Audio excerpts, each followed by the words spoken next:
Soyez parfaits comme votre Père est parfait. Soyez miséricordieux comme votre Père est miséricordieux.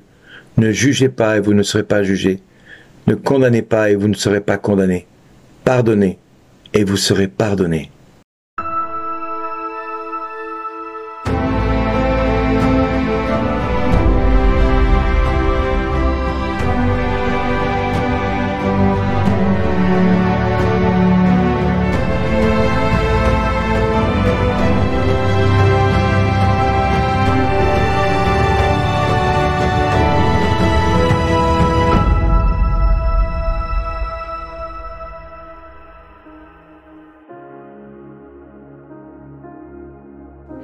Bonjour les amis. Si hier le Seigneur nous demandait d'être parfait comme notre Père Céleste est parfait, aujourd'hui il nous invite d'être miséricordieux comme il est miséricordieux. De ne pas juger pour ne pas être jugés nous-mêmes, pour ne pas condamner et ne pas être condamnés. Oui, de pardonner pour être pardonné. Ces conditions semblent-elles pour vous inacceptables? Sont-elles pour vous une occasion de chute, de condamnation, d'humiliation? Vous vous rendez compte? Dieu me demande de pardonner. Dieu me demande d'aimer.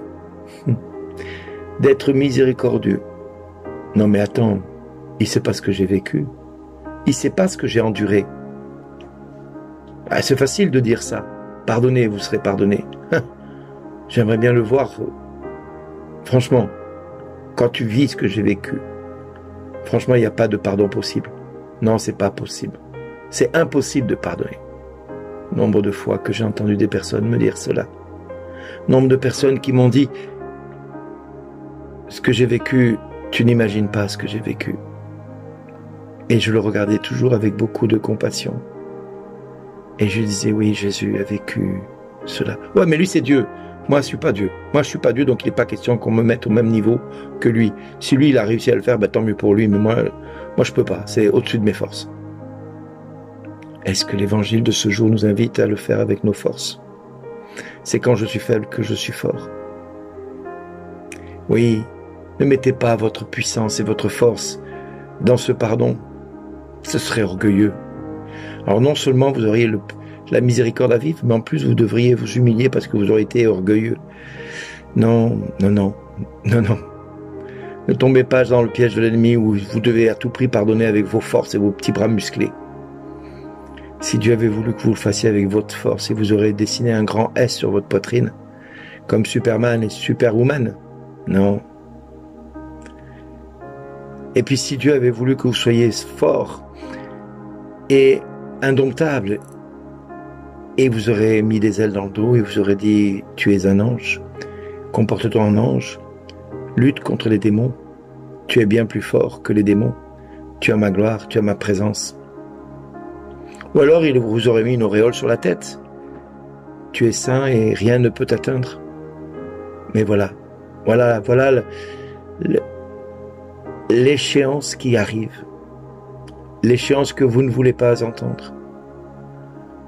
Ce n'est pas une option. Dieu ne te demande pas de pardonner parce que tu as potentiellement la capacité de le faire. Non.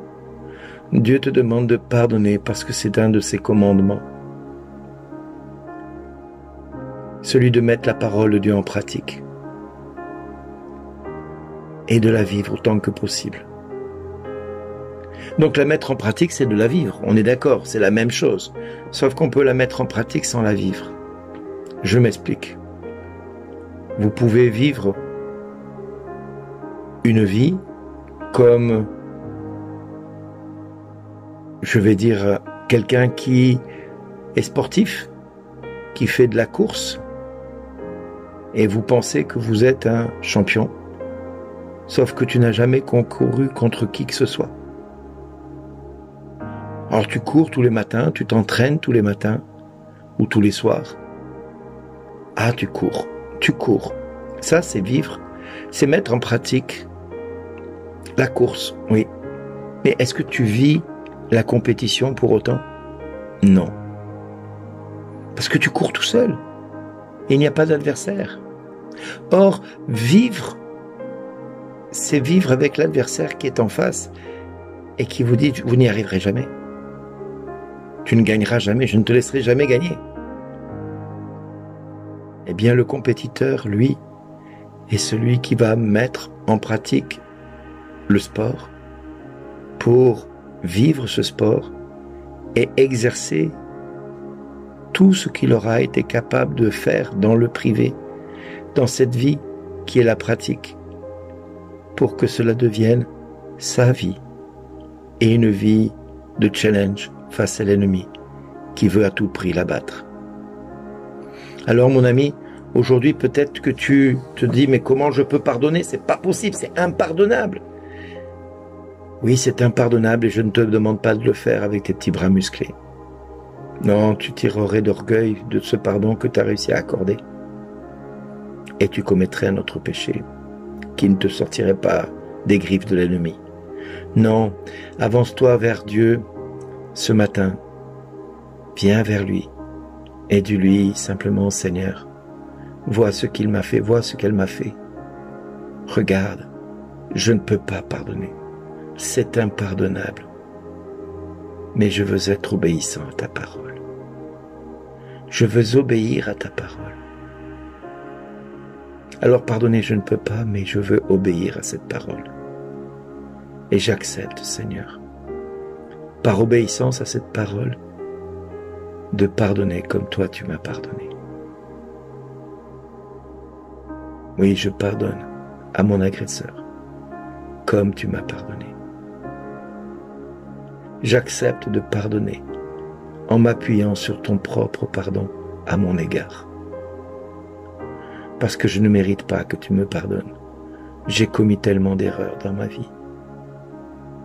Mais pour moi, je m'appuie sur cette merveilleuse phrase de Thérèse de Lisieux qui disait « Si j'avais commis tous les crimes possibles, cela ne serait qu'une goutte d'eau dans le brasier ardent qu'est ta miséricorde, Seigneur.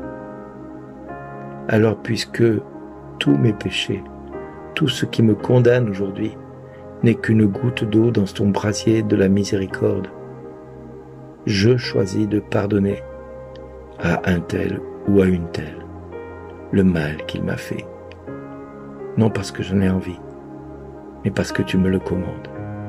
Non parce que j'ai envie de le vivre, mais parce que je ne veux plus que l'ennemi gagne sur ma vie. Alors je décide de vivre ce pardon avec ta grâce et uniquement ta grâce. Et merci, Père, de venir en moi achever ce que tu as commencé, ce pardon qui ne peut venir que de toi, par Jésus. Amen. Merci d'exister.